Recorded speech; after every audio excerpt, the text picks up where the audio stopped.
Riggs, are you done yet? I'm just getting started.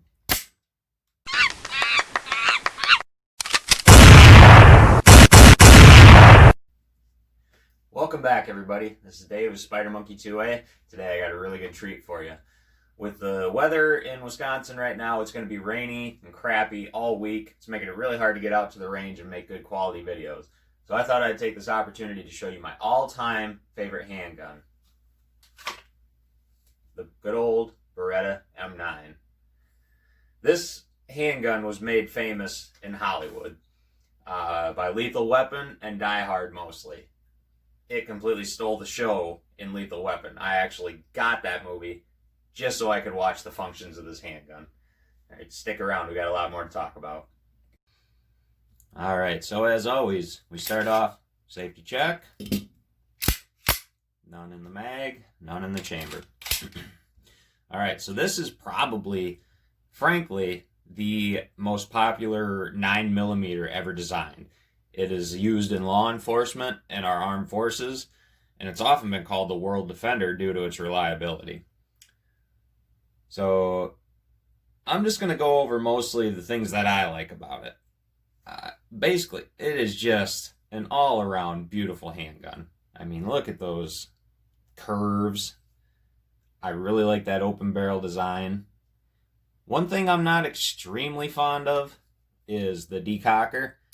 Not because of its function, but because it gets in the way. You try to rack that slide, it's right there in your hands. But what I like about it is if you chamber around, that hammers back, but you don't want to have to pull the trigger and pull that hammer down at the same time. You can just flip that decocker. It takes that hammer right back, and it's not going to fire. It puts a block in the way. Another thing that I really enjoy about this handgun is it's just out of the box accurate. Okay, there's really no break-in period. The sight picture on these M9 commercials is a little bit different. It's kind of what they like to call the snowman effect, if I can get that to line up there. So you have that little kind of half circle white out there, and you just stack that front up on top. So just like you're building a snowman. So it does take a little bit of getting used to. I've never actually had another handgun that has had that type of sight picture. Let's see. The mags, it did come with 3 mags, and these are 15 round mags, so you got 15 plus 1, and I love that. It is, I mean, you can just shoot all day. Problem is you go through a box of 50 pretty darn fast. You load up 3 mags, and boom, boom, boom. I mean, there goes your $10, $12 worth of ammo pretty darn fast. A lot of the reason why it's so accurate is it has a pretty long barrel. It's a 4.9-inch barrel, and that really does help with accuracy. I mean, you know, guns, the longer the barrel, the trajectory, the faster it's going. I mean, the more accurate it's going to be when it leaves that barrel. It is a little bit wide. It is about 1.5 inches wide, so it is kind of bulky. If you don't have bigger hands, I mean, this is not what I would call a conceal carry. I mean, I like to open carry this one. And like I said, it's been used in law enforcement for I don't know how long.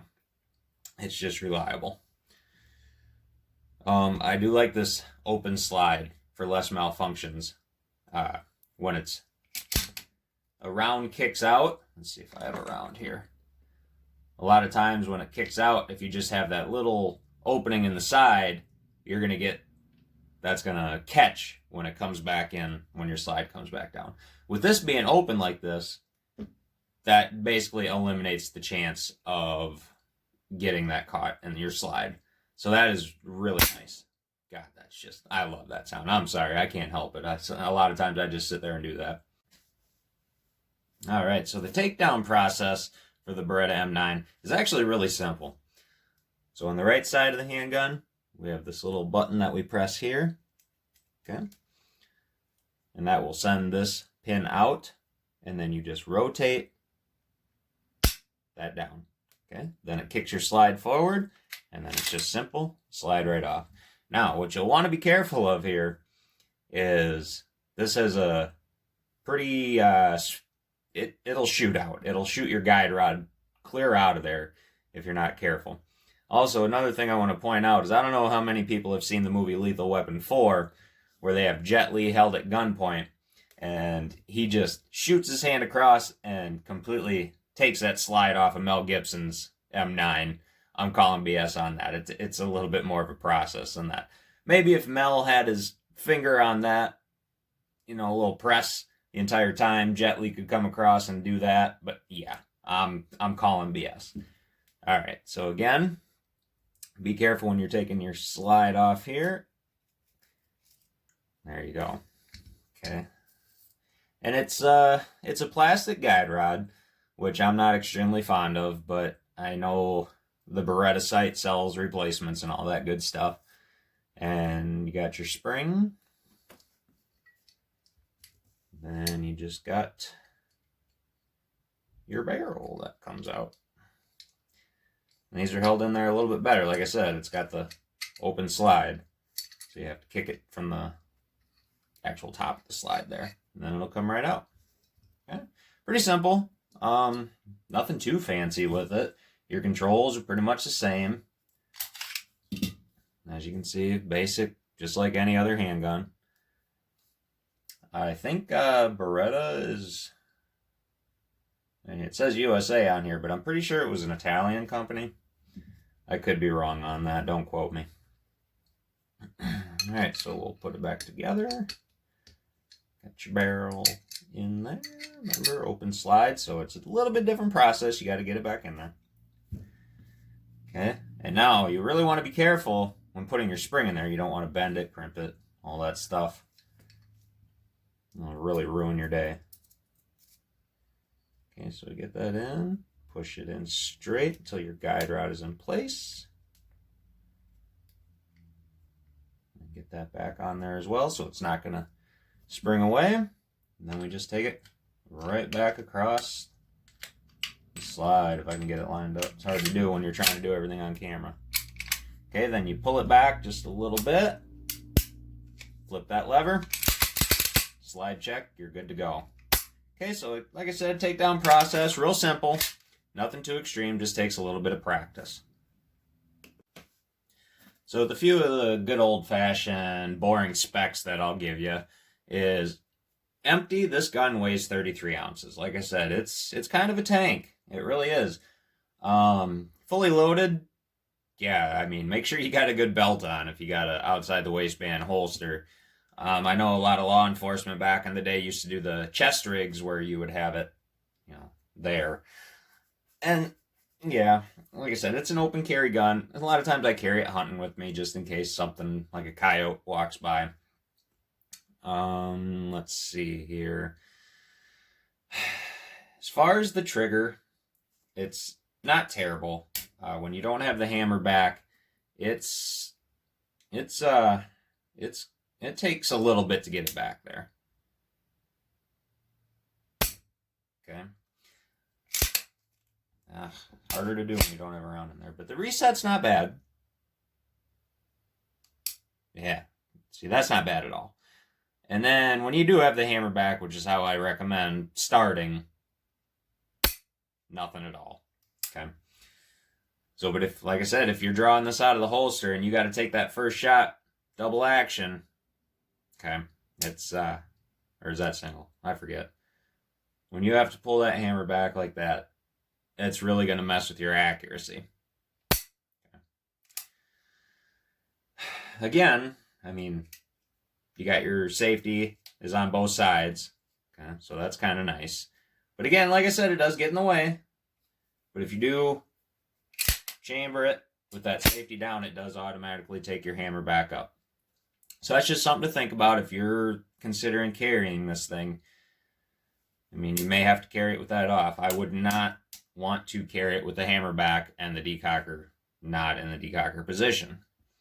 Like I said, that's a pretty fine trigger when you got the hammer back. I wouldn't want to accidentally have that gun go off. That's just something to think about. Alright, like I said, it's hard to get out to the range with the weather being so darn crappy. I know these tabletop reviews can be a little bit boring, a little bit tedious. I try to keep it fun, but when I get into the specs of a handgun, it's kind of hard to not be serious in the process. I want you to know all the information that I can give you about a gun, so maybe you'll go out and do your own research a little bit more.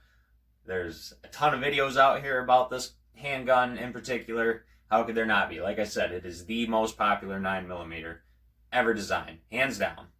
You can argue with me on that one, but statistics don't lie. One more thing I want to talk about with this is, I'd say it's my favorite handgun.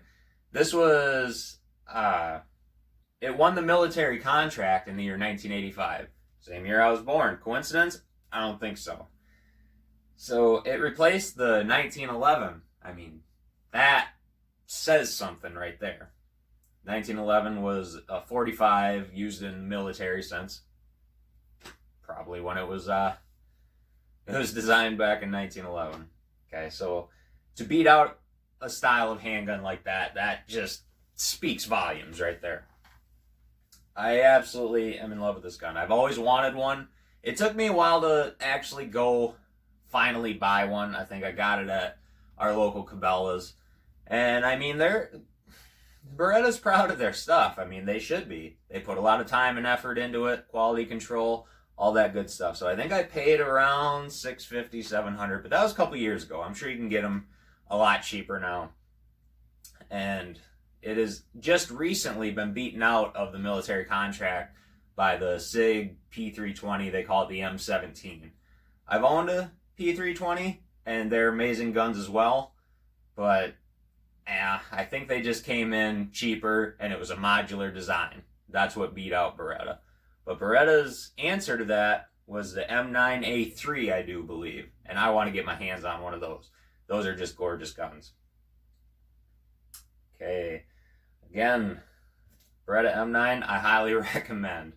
It will not let you down. I'm not going to do a torture test on this. I've seen enough of those, and I've seen them go wrong. I don't need to do that to make me believe that this thing is reliable. All right, everybody, this is Dave of Spider Monkey 2A. If you could, give us a like, share. I hope you subscribe. It's pretty darn simple. If not, have a nice day. Yippee-ki-yay, mother...